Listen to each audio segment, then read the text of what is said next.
Good morning, good evening, everybody, depending on where you are. My name is Alexander van der Putte.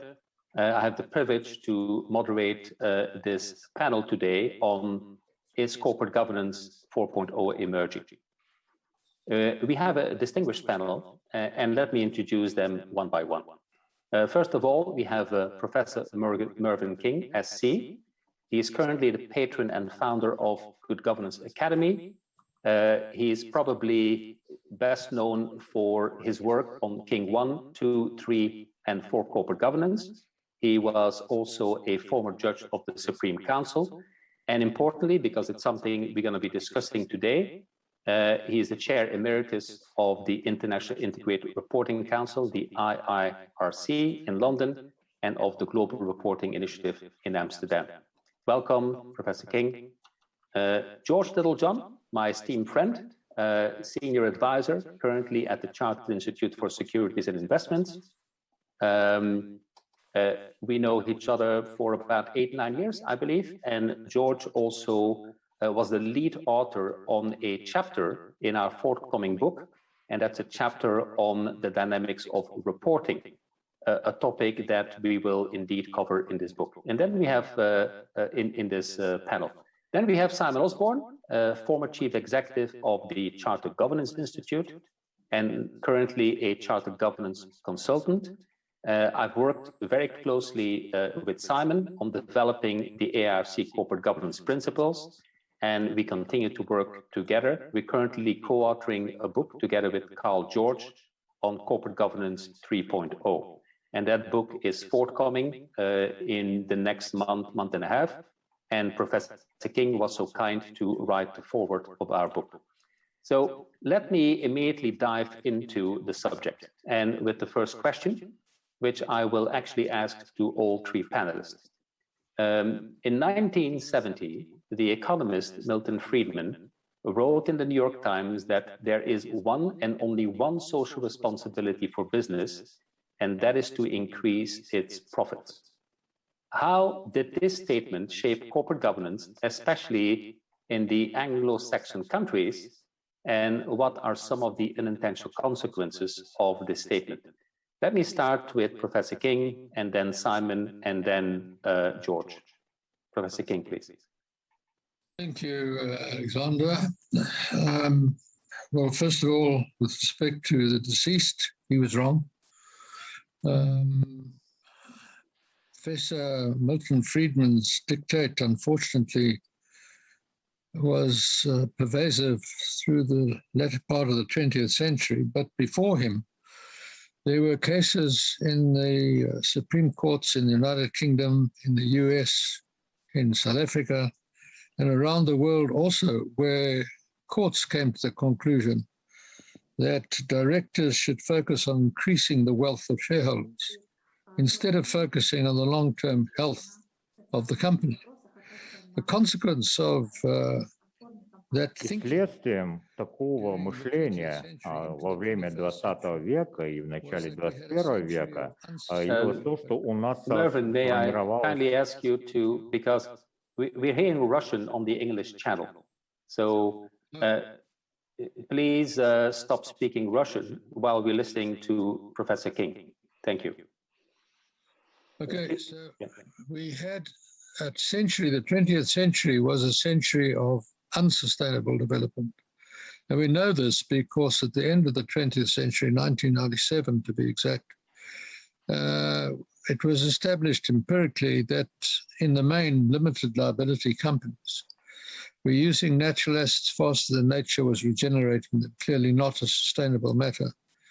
That led us into the 21st century, but already in 1983, United Nations realized that there was environmental degradation because of this drive for profit at any cost and being subsidized by society and the environment. And so the Commission was established on that degradation whilst there is an acceleration for development, and was chaired by Brundtland, the former Prime Minister of Norway. And they took 4 years in their deliberations, and in 1987 already they said that there are three critical dimensions for sustainable development. That's the economy, society, and the environment. And these are all integrated. So already by 1987, there was a critique of the Friedman Doctrine. And going into the 21st century, there was also Ocean Terma, financial analytics company in America that analyzed iconic companies listed on the S&P 500. And they came to the conclusion at the turn into the 21st century that only 20% of the makeup of the market capitalization of these great companies on the S&P 500 was reflected as additives in a balance sheet according to US GAAP. Well, that led to sustainability reporting, the establishment of the GRI from 1997, and started in Boston and then moved to Amsterdam. I became chair and now chair emeritus of the GRI. We looked at sustainability, which like a coin has got two sides. We looked at sustainability through what were the impacts of the company's activities and its product or service on those three critical dimensions in the Brundtland Report: the economy, society, and the environment. That was the first decade of the 21st century.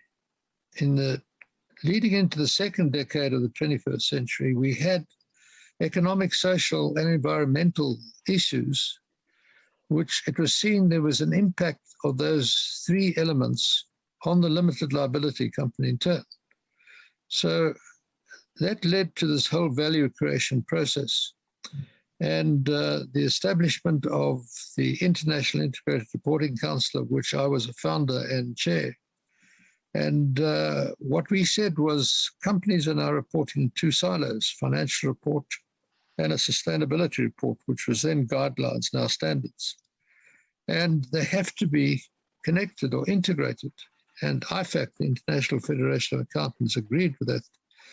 And with their support, the support of IOSCO, various other international bodies, the International Integrated Reporting Council was formed. And in that IR framework, we set out this value creation process from inputs to the activities in a company making its product, and the product and other outputs such as waste going out of the company and having an impact on those three critical dimensions.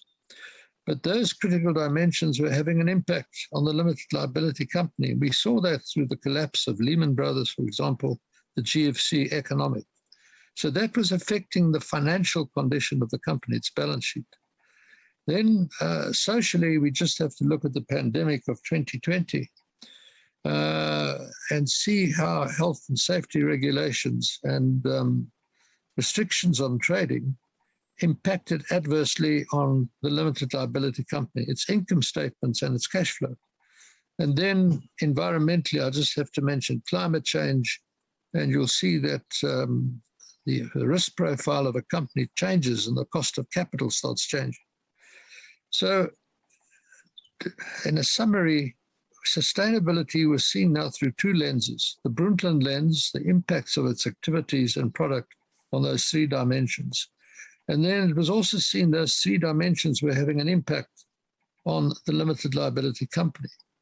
And value creation became the critical issue rather than making profit in the interests of the shareholder.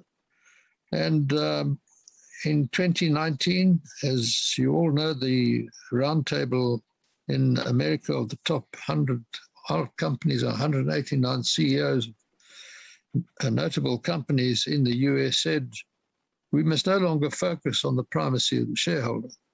We must look at the needs, interests, and expectations of all the stakeholders. This led to an unfortunate change in commentary by thought leaders, and the focus of directors on increasing the wealth of shareholders, the thesis being that the wealth would trickle down to the impoverished at the bottom. It never did. The trickle became treacle and stuck at the top. But what then happened was we saw this impact of these three critical dimensions on the company. So we started looking at sustainability through a value creation lens. And it was actually eye-opening to see this. And as you all know now, the IFRS has agreed to expand its mandate not only to financial reporting standards in the IASB, but to establish an ISSB, International Sustainability Standards Board.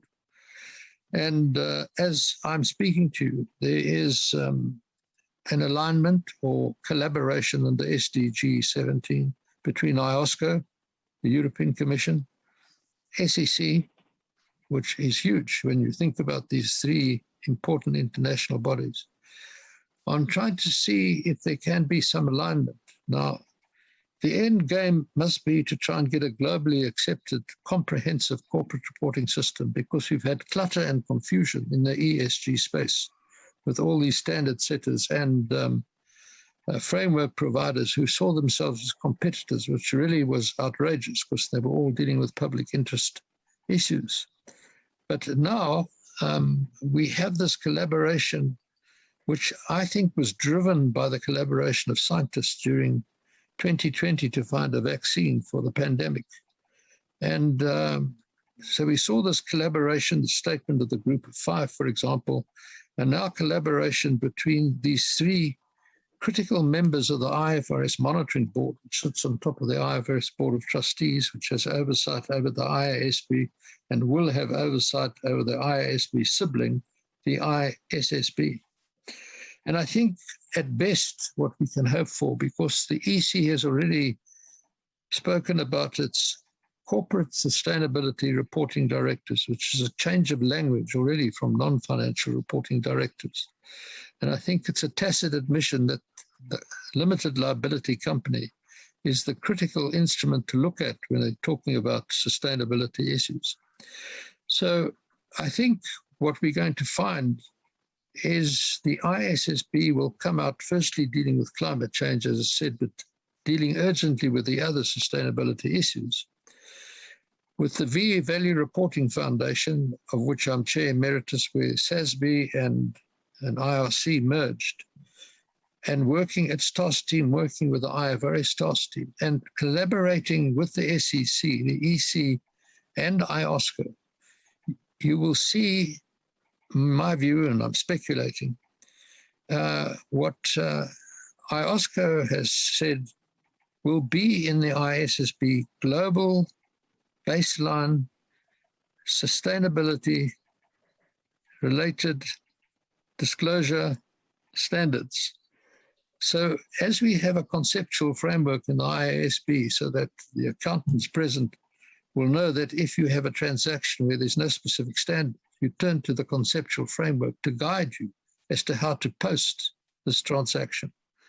And these global baseline sustainability disclosure standards, which I think will be in the ISSB because of this collaboration with international bodies, will enable countries in other jurisdictions who have laws which would be different from the laws in an EU country, for example. But from a capital markets point of view, the asset owner and asset manager will look at companies in that jurisdiction to see if their sustainability standards are aligned with these baseline standards, which I think will come out in the ISSB. So from a governance point of view, we've had a mindless checklist approach to governance because of this focus on the health of shareholders. And corporate reporting became outcomes-based. IRC inputs to outcomes. SDGs are outcomes-based. So I started asking the question, mustn't governance be outcomes-based? And after 2 years of speaking to iconic companies and academics around the world, I certainly concluded it should be outcomes-based. And we, the King Committee, concluded in King 4 that governance should be mindful and not mindless, mindful. And external stakeholders should see that the company is actually achieving the following 4 outcomes: value creation in a sustainable manner in a resource-constrained world, adequate and effective controls internally, trust and confidence in the company by the community in which it operates, ethical culture and effective leadership. Effective leadership means an acceptance by its corporate leaders that they are the heart, mind, soul, and conscience of the company that has neither heart, mind, soul, or a conscience because it's an incapacitated artificial person. And when something goes wrong, the wrath of society must be against those corporate leaders and not against the incapacitated company, which actually is an innocent party. So governance, in my view, must be going forward to fit in with this huge change happening in corporate reporting, which is the lifeblood of accountability, must be mindful and outcomes-based. And I have suggested those 4 outcomes, which if especially an external stakeholder sees, they can rationally draw the conclusion, this company has been practicing quality governance. Thank you, Alexander. Thank you very much, Mervyn. Simon, and obviously we will explore some of the aspects you have been referring to, like the reporting and the future role of boards and corporate governance as well a little bit later on. But I would like to go to Simon now, and you're of a young enough age, Simon, that you've actually seen the influence of Professor Friedman's statement and how it shaped corporate governance, and also kind of shed some light on some of the unintentional consequences that it brought to the corporation, in addition to what Mervyn already has mentioned. Simon, please. Yes, I think a major unintended consequence, although I think in reality it should have been foreseen, is that if a company is to focus solely on the maximization of profit and the benefit of its shareholders, a company will become emotionally disengaged, if a company can have emotion, from the societies in which it operates, and will therefore act as if it can do what it likes with impunity. It also resulted, I believe, in a concentration of power in a few individuals in the boardroom. And therefore we saw the overmighty chief executive, who also, until the intervention, particularly in the UK, of the late Alistair Ross-Gooby and others, holding that combined role, managing the business of the board, managing the business itself, the focus was too strong. And it is in the nature of people, particularly when they are enjoying success, for that success to go to their heads. And they forget about the context in which they are working, the context within which their organization is working. Very interestingly, the International Corporate Governance Network probably needed to be formed sooner than it was in the mid-1990s.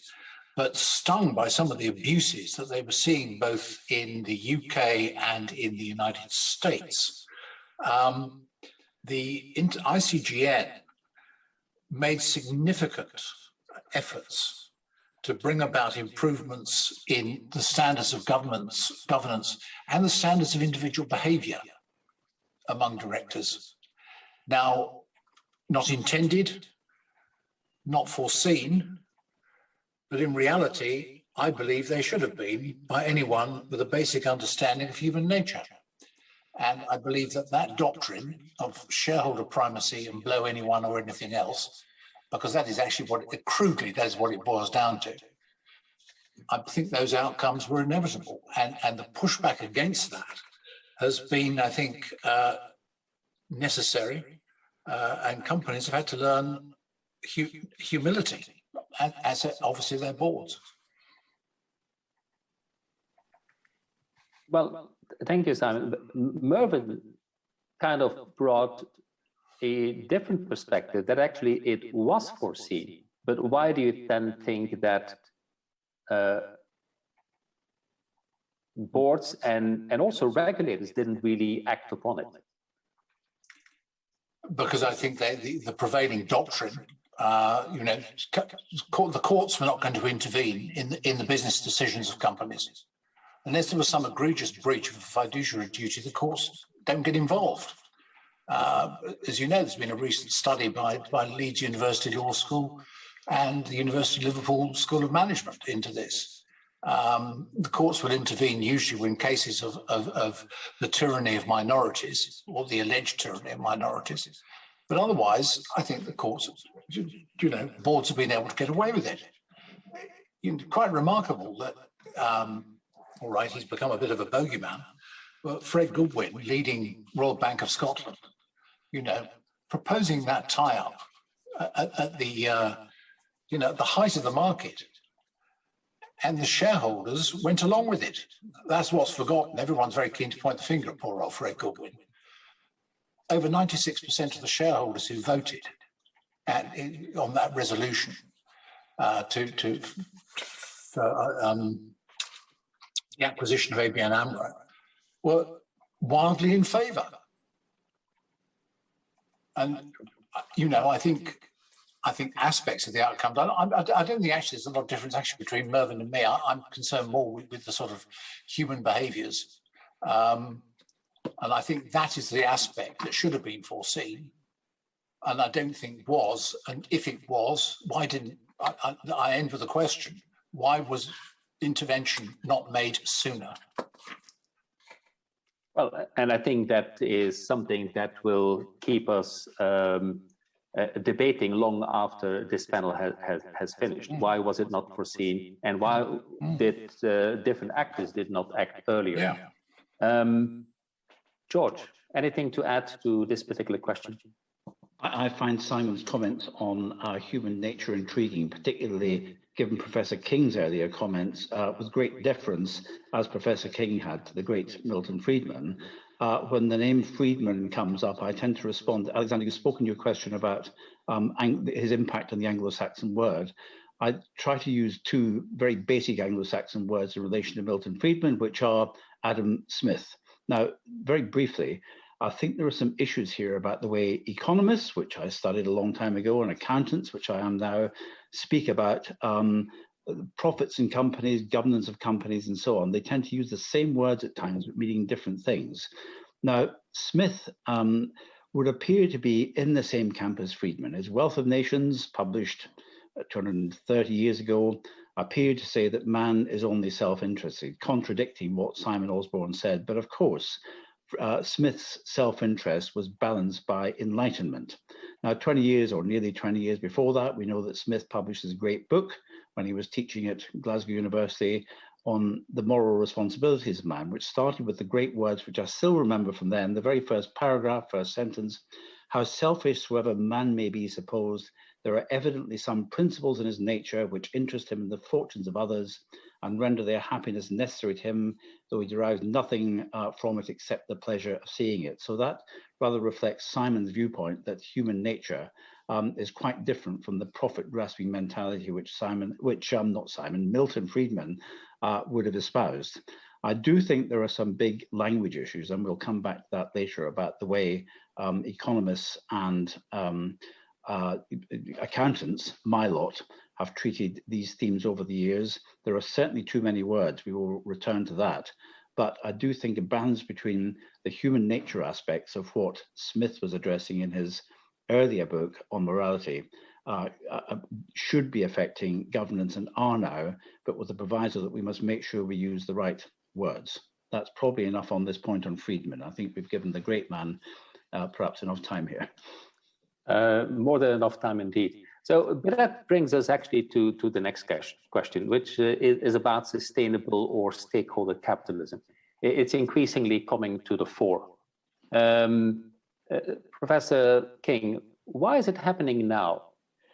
And what are some of the silent features of stakeholder capitalism? Why is it happening now? Well, first of all, I have some tension with the phrase stakeholder capitalism because the Milton Friedman doctrine was exclusive capitalism. It was a focus on increasing the wealth of shareholders. So you had one stakeholder, focus on one stakeholder. After the statement of the Roundtable 100 and statements around the world, like the FRC also in the UK, people started talking about, because it was seen that we have to take account of the needs, interests, and expectations, and now through the pandemic, the concerns of our stakeholder groupings pertinent to the business of a company. But the law is quite clear in every jurisdiction that the duty of a director is to act in the best long-term interests of the company. This incapacitated person of which the director becomes the heart, mind, soul, and conscience. And in the collective mind of the board, making a decision in the best long-term interests of the company, you take account of the needs, interests, expectations, and concerns of your stakeholders, but always make that decision in the best long-term interests of the health of the company. Invariably, that's going to result in some benefit, greater benefit to one stakeholder than another. And that's why you do get trade-offs between the stakeholders. For example, in the EU, if the four of us were directors of a company, it would be actually in the best long-term interest of the health of the company to maybe make the decision, which seemed quite extraordinary, stop paying dividends for 3 years. So we don't change the debt equity ratio of the company. But our cash flow, we've got cash, which enables us to stop this fossil fuel-driven plant and machinery, change to renewables, and be ready to meet a cut-off date, which I think is 2035, the EC has said, to meet it without impacting on the company, but long-term applying our minds to the health of the company. Now, companies that have done this, and Larry Fink of Blackrock has said, a board who does something like that has indicated that it is applying its collective mind to the long-term health of the company. And this gives it longevity.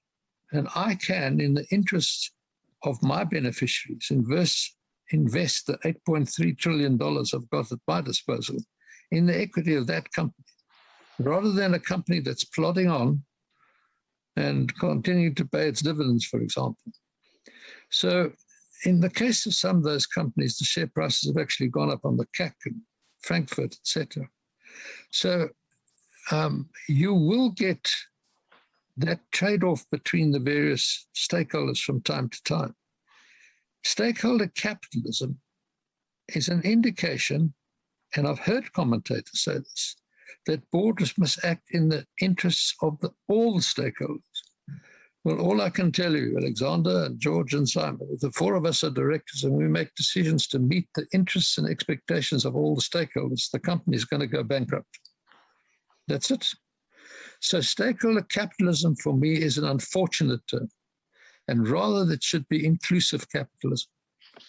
Because what you're doing is looking inclusively at the situation rather than just focusing a pathway to the shareholder.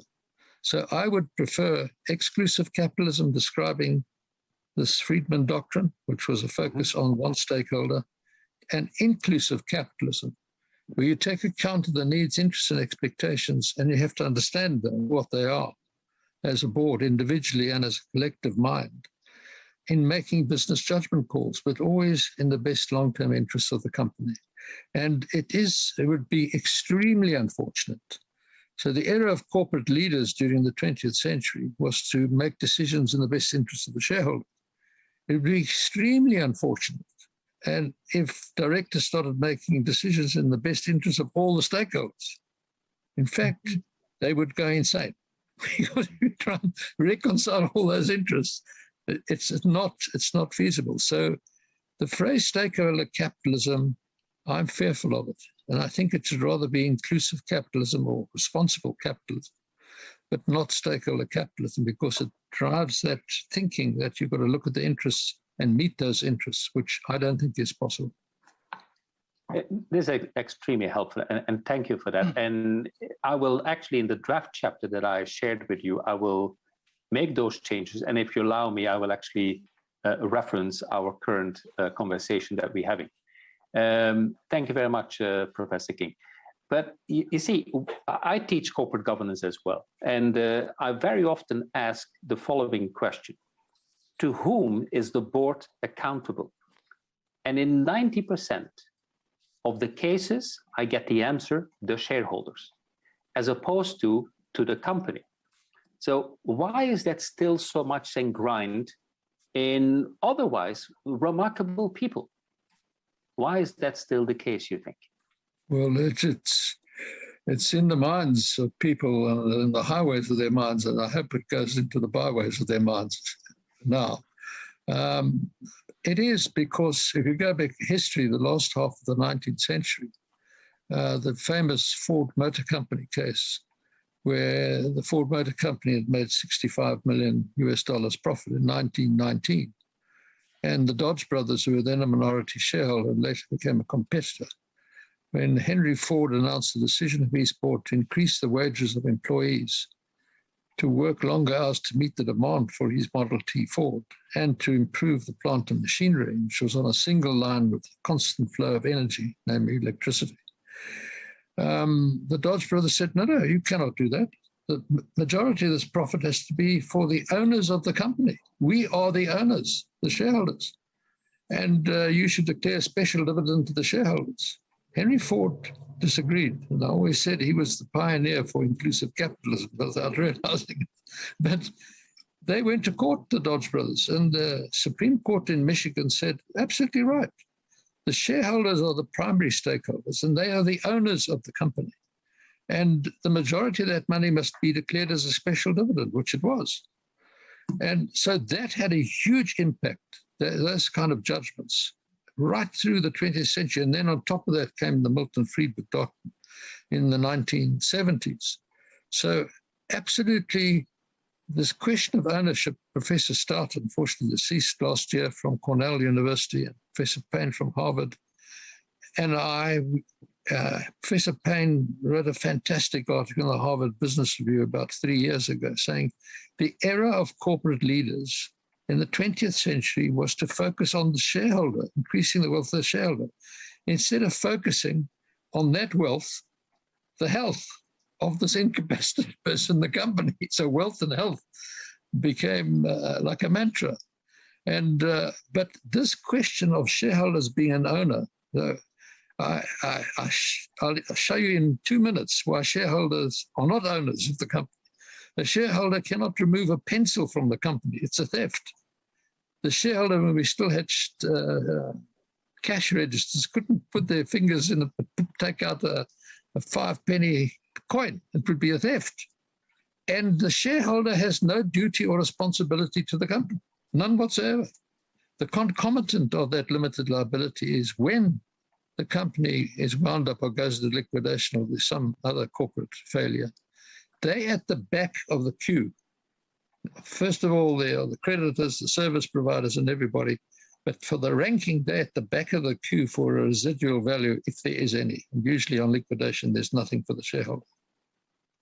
So this question of ownership was ingrained through judgments, through practice, and through what happened at AGMs. And then you've still got the governance architecture where shareholders appoint the directors. But today, companies which are, let's say, pension funds, and I'm the trustee of your pension funds, the three of you, well, I owe you a duty to make sure I'm investing in the equity of a company where the board is concerned with the long-term health and it's got longevity. Because I don't know who's the youngest of all of us, I think George. So when George retires, I've got to make sure that I've invested in the equity of a company that's still around in 20 years' time whenever he retires. Strictly speaking, I think I'm the youngest here, although I've passed the 60 age year already. Well, Professor King, great. And also talking about, I didn't know actually about Mr. Henry Ford. And I will definitely read about that. But I fundamentally agree with you that the shareholders are not the owners of the business. And they do own shares in the company, obviously. But and maybe that's the reason why many directors still believe that they need to act in the best interest of the shareholders as opposed to the company. On the other hand, if they would be acting in the best interest of the company, obviously in the long term, the shareholders are going to benefit from that too. But other stakeholders as well. Indeed. Well, I don't think we need to talk more about this particular question. So let's go immediately into question 3, and I will ask that initially to George, which is, we live in a VUCA world and an environment where the velocity of change is dramatically accelerating. I write about the Industrial Revolution. So if you look at the first Industrial Revolution, it took about 150 years. The second one, 75. The third one, 35. How long is the fourth one going to take? It's definitely accelerating. So if we look at it in this context, what are some of the implications for companies who operate, and I would probably argue all companies are operating in this environment. What are some of the implications, George? What is your perspective on this? Alexander, as you know, I'm never quite sure what VUCA means, except it's all crazy out there. In other words, things are changing and developing so fast that none of us are entirely certain what is going on. And I think that lack of certainty is possibly key to many of the issues about managing businesses for the long-term benefit of shareholders. And firstly, I'm very grateful to Professor King for knocking a decade off my age. Thank you very much. And also for looking after my pension fund. That is greatly appreciated. I do think that risk, we've kind of got under control. We know roughly what we're doing in terms of risk management. And we know that risk is what makes money in the financial world. I'm here 2 miles from the City of London, and risk is vital to making profits there. Uncertainty, people don't like. Now, I've got behind me, as it happens, purely by accident, I promise you, a book on risk by another eminent Scottish economist, one who's still alive, this one, John Kay, and the other Mervyn King, the one who used to run a bank in the city. But it's great to be with the proper Mervyn King here. But their book on uncertainty from last year really, I think, expresses concerns which were expressed. We had Howard Davis, chair of NatWest, formerly RBS Group, on CISI TV 2 weeks ago, talking about his huge concerns with a brain the size of a planet about uncertainty facing the financial system generally and his bank in particular. I know from small investments I've got in small, I hope rapidly growing businesses, that the directors there, who feel personally responsible to me, although they shouldn't be, feel very concerned about the uncertainties their businesses face. I do think it's one of the biggest issues we have to help any business with. We had this morning, as Alexander well knows, moderating a session, Dr. Robert Barnes, who runs global trading at the London Stock Exchange Group. And they have a tremendous program called the Elite Program, which is now processed, I would say rather accurately, 2,500 SMEs across Europe, Africa, and increasingly Eurasia. And one of the key platforms in that is helping directors handle issues around uncertainty and prime them really to go for listings, not necessarily on London Stock Exchange, of course, but anywhere, to look for public money, whether it's private equity initially or bigger sums, or for listings, to understand how they can understand uncertainty better. I think that key split between risk and uncertainty is vital. And I have to say, the accountants in my life, I still keep in touch with a number of them, do fail to understand the inability to measure uncertainty to rate the likelihood and impact of an uncertain event in the same way as we can do relatively easily with most of the risks that businesses face. So big thing to hit, I think, in any kind of understanding of what's going on for governance in the near future is the uncertainty driven by the modern world, Alexander Bayou VUCA world. Perhaps we should have a prize for those who can remember all 4 parts of what that acronym means. I hugely empathize with Professor King's remarks on the number of, it's almost like cold, wet spaghetti out there of acronyms that we have to deal with. In the world of financial reporting, we'll come back to that later. A friend at a Swiss bank has a spreadsheet of more than 500 acronyms, which her colleagues have to deal with in terms of organizations working in financial reporting. Professor King addressed some of the great measures taking place really over the past year to bring that in order. So uncertainty, my word of the day in the VUCA world. Well, and thank you for that, George. But would you then agree that boards need to have much more forward-looking approach to risk management, as opposed to having risk management dealt in the audit committee? Let me give you an example. When I was at the World Economic Forum, I moderated a panel on the emergence of the global financial economic crisis in January 2007. Nobody listened. And we had a panel of experts, and they were actually laying out exactly how the scenario unfolded. And a year and a half later, Lehman Brothers was bankrupt, and the global financial system virtually collapsed, and the economy suffered dramatically. So this could have been, and it has been, and not only by us, it has been anticipated by quite a few, but companies did not act. So why did companies not act? And in an environment where velocity of change is accelerating, I would argue it's increasingly important that actually companies internalize externalities.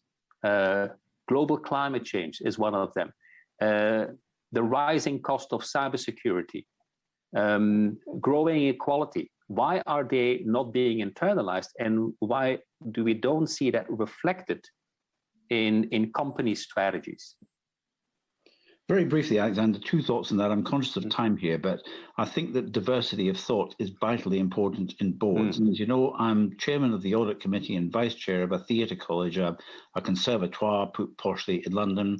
And as chairman of the Audit and Risk Committee, I find some of the best insights come from people on the committee who are from the arts world, from theatre people, designers, and so on. We're not thinking like accountants or economists, but thinking outside the box. And that diversity of thought, neurodiversity, I find hugely important.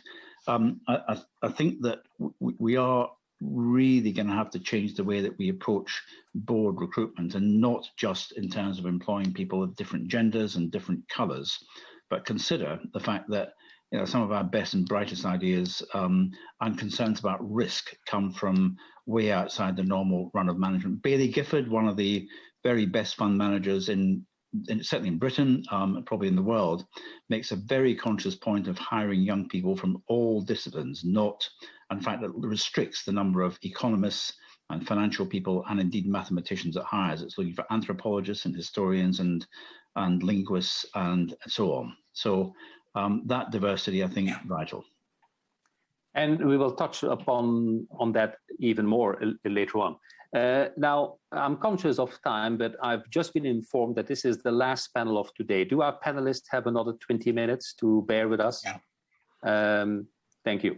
So let's now look into what is definitely Mervyn's, but also George's area of focus, which has to do with corporate reporting, how it's developed, and also the importance of disclosure. One particular question I have, and I'm struggling a little bit with that myself, I have to say, is that recently the Securities and Exchange Commission mandates the disclosure of ESG information that is financially material as seen by the investor. So my question is, do you support mandatory disclosure, or is it something that you prefer not to see? And let me start with Professor King. Professor King, please. Well, I'm naturally opposed to mandatory anything, because it becomes mindless, so this starts becoming rules-based. And I think what the SEC has done is because of the force of capital markets. Capital markets today, the great asset owners, take the Norwegian oil fund, take the great asset managers, Blackrock, Kelpers, take either, and have a look at them. If the four of us, again, are directors of a company, we decide to issue a bond to raise some more money for the company, that money goes out into the capital market. And these great asset owners and asset managers today don't only do a financial due diligence, they do an ESG due diligence. They look at, for example, what's happened in the company's supply chain. Because what have we learned? You can be listed on the London Stock Exchange and be £10 a share. And suddenly in the Financial Times the next morning is that your major supplier of parts of your product, whatever it is using child labor in order to bring down the expenditure of the part. And you lose 40% of your market cap in one day of trading. It has happened. So the capital markets of the world are putting pressure on regulators. And you all know that ESG funds have grown exponentially, while just financial capital funds, as we've known them for years, have almost plateaued. So the problem with ESG has been that you had this myriad of what I call the alphabet soup, people, framework providers, and standard setters. And in March 2019, at a conference in London, I was fortunate enough to have the representatives of this alphabet soup in front of me. And I said, it's a social outrage that you all see yourselves as competitors when you're dealing with the same public interest issues and with the same public good outcome, namely to make reporting more informative, so that the user can make a more informed assessment about what is happening. And also, the more informed your reporting is, the more transparent is your accountability. And so it's outrageous to see yourselves as competitors. There should be collaboration. I'm told by several people that this galvanized some of them into talking, but what really galvanized them was the pandemic.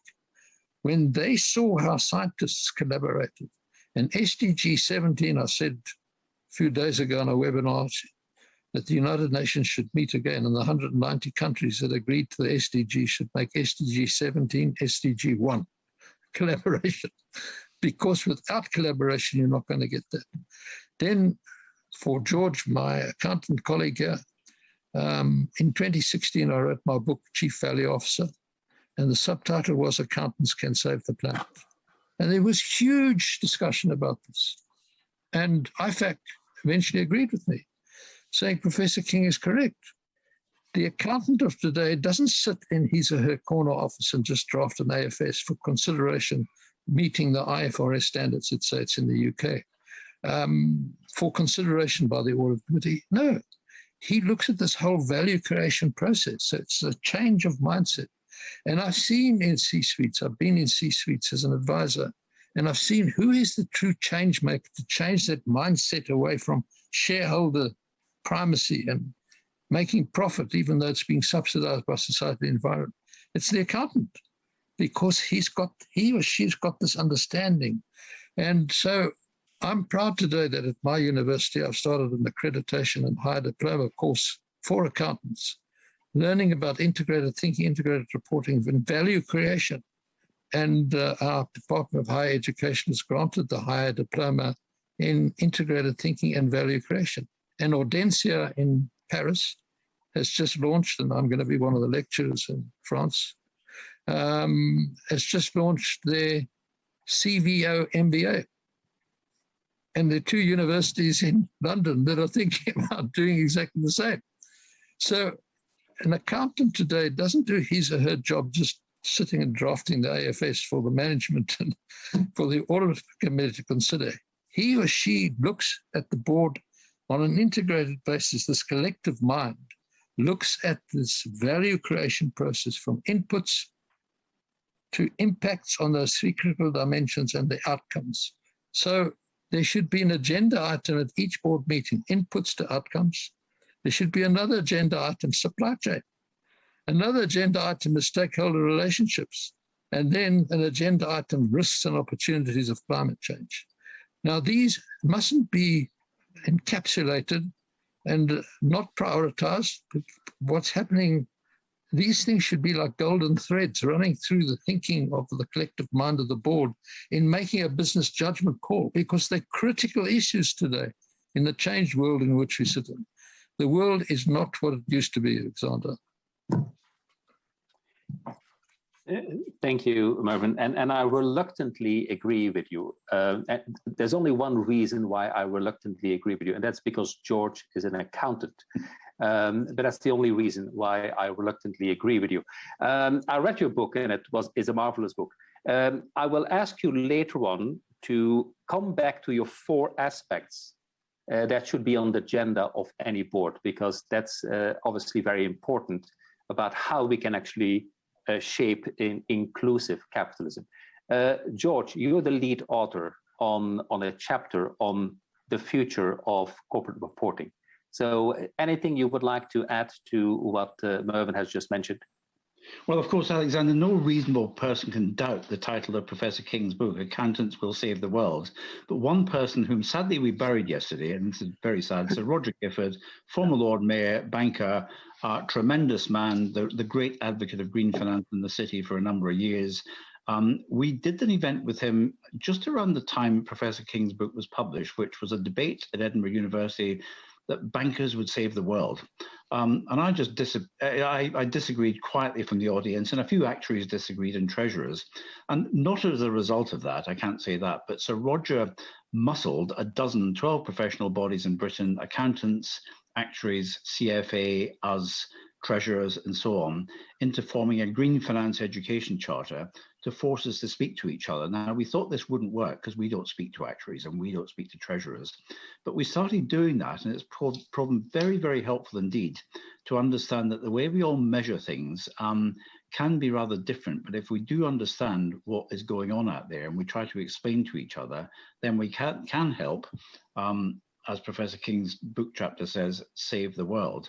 There was another great academic at Glasgow University 200 years after Smith, towards the end of last century, David Flint, Professor David Flint, Professor of Accounting, and he had a big theme through his professional life, which was that measurement was not the same as reporting, that measuring something, very important indeed, but reporting it was quite a different issue. And fast forwarding to about 10 years ago, by which time his son was finance director of HSBC and about to become, at the time, chairman, Sir Douglas Flint, former president of the Institute of Chartered Accountants of Scotland. Douglas suddenly discovered that his annual report that year for the bank had to go out by parcel post rather than normal envelope post. And his objection to that wasn't so much that it would waste resources by doing so much printing, but the cost. Being Scottish, spending that much on postage was unacceptable. But it also drove an effort by HSBC, as you know, Britain's biggest bank, to reduce the sheer volume of information that was being reported.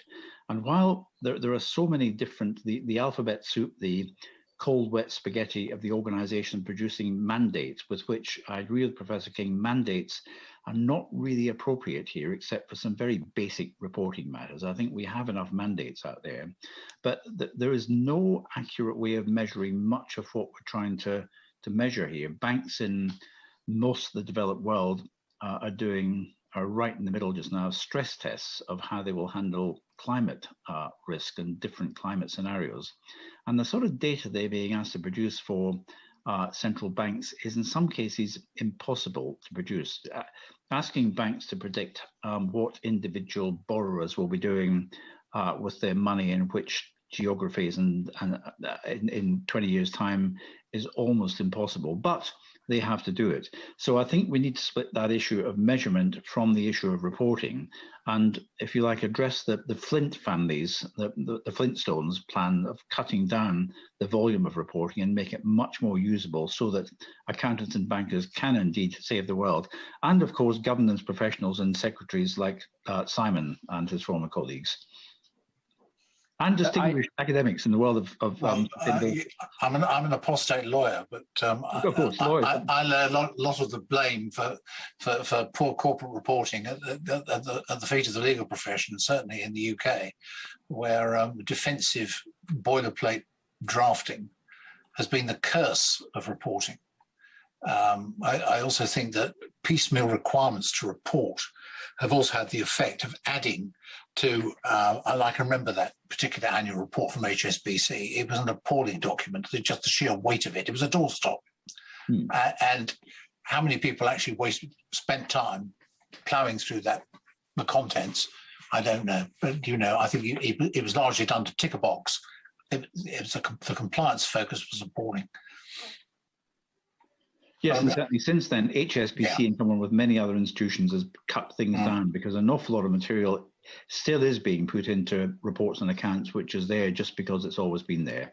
There's also the huge problem, which is too complicated, too dense to cover here, which is the sheer problem of measurement. And if you compare the sorts of things produced by index providers, very respectable people with some of the best brains in the world and the biggest machines in the world, there's virtually no comparability between what's produced by, let's say, our friends at Refinitiv and our friends at MSCI and so on.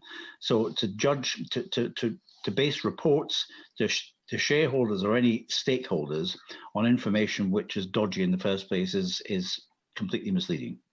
Alexander, can I just come in on this one just briefly? Because I think there is a definite role here for accountants, for chief financial officers. And I think the example, it was only reported on I picked it up in the Financial Times quite recently, that the chief financial officer of a Spanish energy company, I pronounce it Acciona, but I think your Spanish is better than mine. But they have appointed their CFO to be in charge of sustainability, which previously was in the custody of the marketing department. But I think as we move into a much greater focus on sustainability, this idea of marrying up responsibility of the finance function and the sustainability work is absolutely critical. It will also, I think, save the accountancy profession, because as Professor Andrew Kakabadze at Henley remarked only a couple of years ago to me, the problem with chief financial officers is they tend to become psychopathic because their world is focused solely on the numbers. Everything, their viewpoints are dictated solely by the numbers. And I think there's a means of salvation here for the accountancy profession and for chief financial officers, because this will necessarily oblige them to change their whole focus and their horizons. I think it looks to be at the moment a unique change of responsibilities for a CFO. I hope it's a trend which grows. Well, I'm convinced. I'm now enthusiastically yield. Accountants will save the world. Thank you all three for shedding a light on that. I was already convinced beforehand, but you even convinced me even more right now.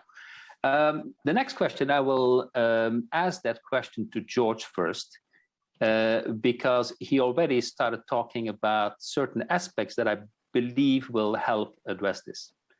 So in the absence of regulation, how would you recommend that board ensure that AI does not exacerbate racial and gender inequality? And that's, of course, linked with the proliferation of artificial intelligence around the world, not just in the financial sector, but also being used by many companies in order to accelerate their digital transformation. George. Thank you, Alexander. That touches a huge nerve right now, certainly in Britain, that people are very worried about what AI is doing. Anthony Jenkins, for instance, former chief executive of Barclays, who now runs a very sophisticated and, in my view, proper fintech company. Most fintech companies, in my view, are vaporware, but his is the real thing. And he's got very deep social and philosophical concerns about how AI will affect the way communities work. Tiny example is not so much looking at racial or gender inequalities, but looking at the way insurance markets work in a cooperative way. So old people like me are effectively being subsidized in terms of life insurance by young men like you, Alexander, in an informal way, because we can't quite measure things properly. But once we start being able to use AI to identify the fact that in a room of 100 people, we can probably tell using AI within months, certainly not years, but months or a year from now, which people in that room will die in the next year, which people will live for another 30 years and so on. That reduces the social compact, which has driven insurance across the world for many years, that there's a sharing of risk at a reasonable, affordable price, and will involve many people not being able to pay for decent amounts of life insurance in future. I think there was an argument which somebody put to me the other day, a former spy, head of Britain's intelligence services, that what you need in company boards is greater neurodiversity, which is what I've been talking about before, who will understand how AI can be used. But he reckons you need a recently retired spy on every board of every company. And it's a semi-serious point, somebody who understands how the sourcing of information is changing. Somebody who has been brought up, certainly in major Western services, to behave in an ethical way and understand the vital importance of dealing with the ethics of information flows in an appropriate way. So a spy, and also somebody who's worked in an organization whose mission is to make money out of selling data. So somebody who's worked for, let's say, I mentioned Refinitiv before, just bought by London Stock Exchange for the same value as the exchange itself because of its data. Other organizations like that are run by people who need to understand the ethics of data gathering and processing on a daily basis. I think AI has got a very long way to run. I doubt whether anyone's got a solution to it, because every time someone comes up with a solution to some of the ethical issues, which, for instance, the British Computer Society has done, the technology moves on. So you've caught up with a problem which has just moved another few yards ahead. So not a good answer, and not very hopeful, but I guess employ neurodiverse people in the board, which I think is important. Diversity is very important all across the piece, and employ spies. Employ spies. Fascinating. I didn't expect to hear that on this particular panel, but for the reason of time, let me move to the last question, and I want to go to Mervyn. And the last question is, what recommendations would you make to boards to contribute to the sustainable long-term success of the company in this dynamic environment? And in particular, I would like to hear again from the 4 aspects that that should be, in your view, on all board agendas. Could you shed light on those, please? Thank you. There's actually 5. I forgot one of that when I was speaking, but I'll give you the 5. And as I said to you, the chairman should make sure that they prioritize depending on the issue being discussed by the board that day, not necessarily follow. I mean, I've chaired companies listed in London, for example, and people who've been on boards with me know that I sometimes go to item 5. I start with item 5 because it happens to be, to me, in my view, the most important item to discuss. And if we have time, we'll approve the minutes of the last meeting, but not waste time, approving. So when I give you these 5 agenda items which have not been on the agendas of boards, they need to be prioritized. And I said they're all integrated and should be looked at as golden thread when you're making a business judgment call as a collective. So the first one, as I said, is inputs to outcomes, which is the whole value creation process. So you should be aware of what are the outcomes of your product. As Coca-Cola had to become aware when the allegation was made that Coca-Cola has caused the obesity of children in America, they had to become aware of this. And suddenly, from just focusing on its brand, they had to look at, well, we will not market to children under 12, and et cetera, et cetera. So it changed their thinking on how they're going to market. So inputs to outcomes. So you actually discuss that at each board meeting. It comes to the highways of the mind of that collective mind. Then stakeholder relationships. That's an ongoing dynamic. It doesn't change. And I said needs, interests, expectations, and concerns. So at short term, I coined the word coronanomics, which I wrote an article about it in the Financial Times, that really we, in the last year, going into this year, we actually have 2 crises. We have an economic crisis and a viral crisis. And so as directors, the 4 of us should be applying our minds to the impacts of this economic crisis and the viral crisis. So I coined the word coronanomics. I mean, you need to think of both of them. And short term, George, Simon, Alexander, and I will be focused on saving the company so we're thinking short term, but we cannot abandon our duty of care to the company. We've got to think of 2 of the critical risks to a company long term, and that's cybersecurity and climate change. So the next item on the agenda should be information technology and cybersecurity. I mean, do you have a corporate officer who's actually got a plan which has been vetted by some outside expert?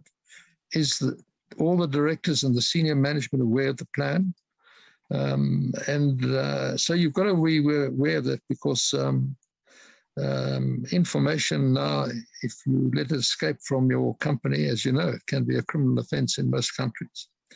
So then there is the risks and opportunities arising from climate change. It's absolutely critical to know how climate change is impacting on your business. For example, as the brewer of beer, what climate change has got a huge impact on the beer industry at the moment. Then supply chain should be an agenda item. And the reason for that is that when you go into the capital markets of the world today, they're asking you, do you have a supply chain code of conduct? Because asset owners and asset managers have learned if they don't know what is happening in that supply chain, and there is, I'll repeat the example of child labour, and that becomes known, the next day they've invested at £10 and the share goes to £5 because now so the question is, how have you been monitoring what's happening in your supply chain as well? And it's very interesting that the court in the Netherlands, in the Shell case, ordered them to also look at what was happening in the supply chain by 2045. So there it is. So I'll just repeat: inputs to outcomes, information technology and cybersecurity, risks and opportunities arising from climate change, supply chain, and stakeholder relationships. And let me just add that a lot of companies today have appointed a corporate stakeholder relationship officer. And his or her sole job, and the job description is preferably you've been the CEO of a company, so it's a high-level job. And especially if you've got a holdco in the UK and you're operating in 5 different countries, so you've got different jurisdictions and different legal parameters, you're collecting this information. And if management's just collecting the information, instead of focusing on carrying out the directions of the board, their time is spent in trying to learn what the needs, interests, and expectations of the subsidiary, wholly owned subsidiary in Poland, for example, wherever it is. So you have this corporate stakeholder relationship officer who does a written report to the board at each board meeting. This is what the needs, interests, expectations, or concerns of this particular stakeholder pertinent to the business is at the moment.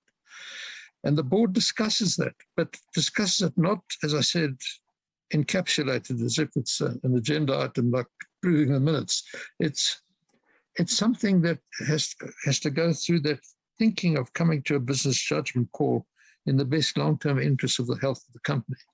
And directors mustn't be fearful because we have the business judgment rule to protect us. As long as you didn't have a financial interest in the matter, objectively speaking, you had all the facts to enable you to make a decision. With the wisdom of hindsight, 7 years later, looking backwards, when it's causing harm to the company, if the question is asked and the answer is given, at the time the board made a rational business decision. The law is not an ass. It does not expect directors to make the correct business judgment call 10 out of 10. It doesn't happen. I sit here with you with corporate scars all over my body, having been a director and chairman of many companies. You're going to make mistakes from time to time, but the law protects the director. As long as you objectively had the facts, you didn't have a financial interest, and it's a rational business decision at that time in those circumstances, not the correct one, which it turns out to be wrong. So having this knowledge of what your stakeholder relationships are is absolutely critical. Thank you very much. And I think it's a great summary, but I still want to ask Simon, but maybe, Simon, how many boards do you think systematically look at these 5 aspects that that Mervyn has just brought forward? Well, from the board evaluation work I do, not nearly enough. Funnily enough, I'm doing one at the moment, which is a small enterprise in Northern Ireland. And they do focus actually on all 5, but it's the only one I've come across that actually focuses on all 5. For the most part, too many directors admit that IT, information security, GDPR compliance never features, which is appalling. But I think what it actually goes to at the heart of it, you've got this challenge of boards looking backwards rather than looking forwards. And you put that question to individual directors in interviews in the course of a board evaluation exercise, and invariably they will acknowledge that well over 70% of their time is looking backwards, not looking forwards. I think the other, just looking at that question, Alexander, your final question, I think the other thing is we've got to deal with the average age of boards, which is far too high. In UK PLC, it is now over 60. And with this group of 4 accepted, of course, the mental arteries there's a risk that the mental arteries may start to harden, that one, focuses more on the success of what has been achieved rather than the dangers coming down the track.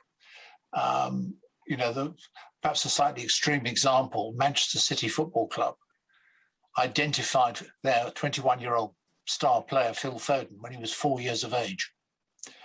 Now, you can't do that in the corporate world, but if there's one gap, skills gap, that is mentioned to me consistently, it is that among the non-executive directors, there is no one with digital and IT and tech skills. And that has to change.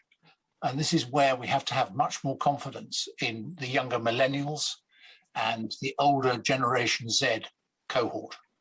There are some brilliant young people doing great things, and we need to start encouraging them onto boards at a much younger age than when they do get on. Because, all right, maybe Commonwealth Bank of Australia is an extreme case, but there you had a highly qualified tech team, and they were running rings around the non-executive directors who did not understand what was going on. And I think for the future, I was looking at a Harvard Business Review article, only about 10 days ago, 5 questions boards should be asking about digital transformation. And boards are genuinely foxed because they don't understand it. And they've got to, I think, urgently, I think there's got to be a complete change of mindset on the whole question, on the whole issue of board succession planning and board recruitment. Very fair point. And it actually links very well with Mervyn's IT and cyber as one of the agendas on the board. Obviously, younger people are, and especially Gen Z, are the first digital generation. Yeah. You know that, Simon, I mentioned it to you before, but for the first time in my life, I taught BBA students. And they're truly impressive. Yeah. And indeed, we should try to get these younger people on board together with the more experienced ones, but together they will actually bring dramatic diversity, diversity of thought to the board as well. And in addition to, of course, the gender and the race diversity, but also bring younger people. And as George has mentioned, also the neurodiversity, which I think is also a critical element. Yeah. Sorry, Alexander, may I just interject? Talking about diversity, the most important diversity is intergenerational diversity. Yeah. And we keep overlooking that, looking at gender and race, etc. But intergenerational diversity is absolutely critical. Millennials and Generation Z, they think differently, and the two of them think differently from me. I can just tell you, so you need that intergenerational diversity on the board to get that thinking.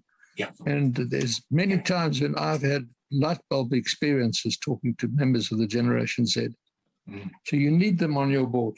And people talk about diversity and forget about intergenerational diversity. Yeah. Thank you so much. We have arrived at the end of our webinar today. We learned a lot. We discussed a lot, but also we learned a lot. And I would like to thank our panel, Professor Mervyn King, Simon Osborne, and George Littlejohn, and also our audience for sticking with us over, and we went about 30 minutes over. Not really, because we also started about 20 minutes late. So that's our excuse. But a big thank you. Good evening, good afternoon, depending on where you are. And let's stay in touch and let's move the debate on inclusive corporate governance forward, and especially inclusive capitalism forward. Thank you again, our panelists, our audience. It was fascinating. Thank you very much. Thank you, Simon. Thank you. Nice to see you again. Thank you, Simon. And you. Yes, I last saw you in Johannesburg, 2017, at the Charter Secretaries.